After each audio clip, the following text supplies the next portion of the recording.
And before I bring through these cards, I just want to take a moment again to breathe. Bring in some new prana, refresh, restore, and also take a moment to thank the energy of the cards for being in our circle tonight, for bringing in the messages that we need to receive, for helping me to be a channeler of these cards as well, bringing through whatever I need to hear and whatever anyone else on this transmission needs to hear as well. Thanking the Tarot for being in our circle tonight. And beginning with our past card. Our past card, 7 of Cups, reversed. It'll take a moment. There we go. 7 of Cups reversed. By the way, this is from the White Sage Tarot deck. Thought that would be appropriate for tonight. So this 7 of Cups typically represents ascension. 7 of Cups upright. Ascension, evolution, moving through the 7 chakras, the 7 deadly sins, making it to the end of the 7-day week, etc. However, when it's reversed, we need to ground. We're too high up in the clouds. Maybe we're vibing too spiritually, or maybe we're numbing out, or we're avoiding, or we're deflecting, or we're in denial. Okay? Let's ground. Let's come back down to earthly human reality and remind ourselves that without the light, without the shadow, there cannot be the light. Without the light, there cannot be the shadow. But we need to experience both. Now, we're pulling this as our past card, so I do believe that this is also grounding us into our past by letting our past memories come up, by letting these things that are, our behaviors of the past come up and trigger us in some form or fashion. But again, that's a reality check, right? And we check ourselves on these realities of our human behavior. We can become aware. And we can make the commitment to shift and not behave in that way moving forward, or try not to. Because again, we're in new beginnings, right? New season.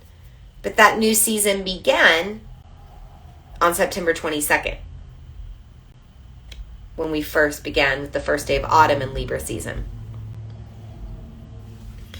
Now for my present card, or our present card, Ace of Swords. New beginnings. It's like you don't even need to see it. You just see that ace reflecting through. There we go. Ace of Swords. Anytime we pull swords, this is a time of cutting ties, cutting cords, making change. I mentioned this eclipse season is coming. So any relationship you don't want to carry over into the eclipse season and next year, you need to cut ties with it now. Any behaviors that you want to quit, you need to work on now. Any transformations, anything that you want to change, it's time to do it right now. With this full moon in Aries, very fiery, very easy to make change. Aries is this first sign of the zodiac that's kind of known for just burning the bridge and walking away. Oh well, last year, starting over, right? We can embrace that same energy now.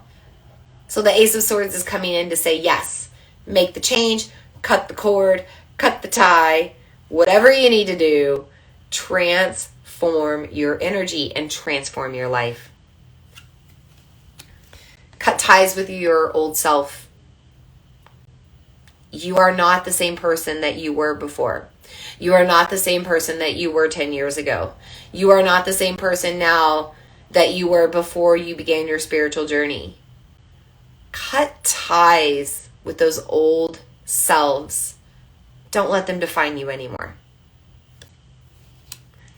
Finally, for our future card, I pulled the 2 of Pentacles again in reverse. We have 2 reverse cards tonight. You can see if I angle that, eventually it'll reflect and focus.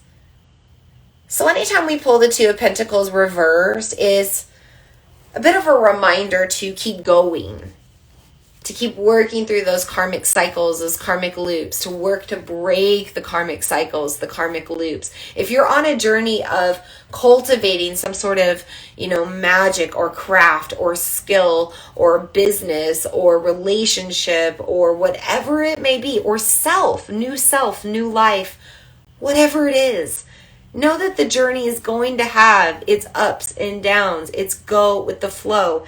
And it's funny that we pull this right now with this, moon in this nakshatra represented by the fish going up and down like sidereal Pisces. This is a time of fluidity. It's a time to believe that, all things will come back around to us in a karmic way. The effort we put out will be paid back to us. But we have to believe in that journey, even when we're right in the middle, right in that little karmic knot, and it feels like we're stuck, and it feels like we're going nowhere, and it feels like we don't even know where to go. If we will just wait, soften, open, maybe just lean into the flow, lean into possibility instead of always trying to control the direction. Maybe if you just do that, if you just lean into it and hold faith, then everything will start to unravel and unwind, and the ease of flow will come back around again.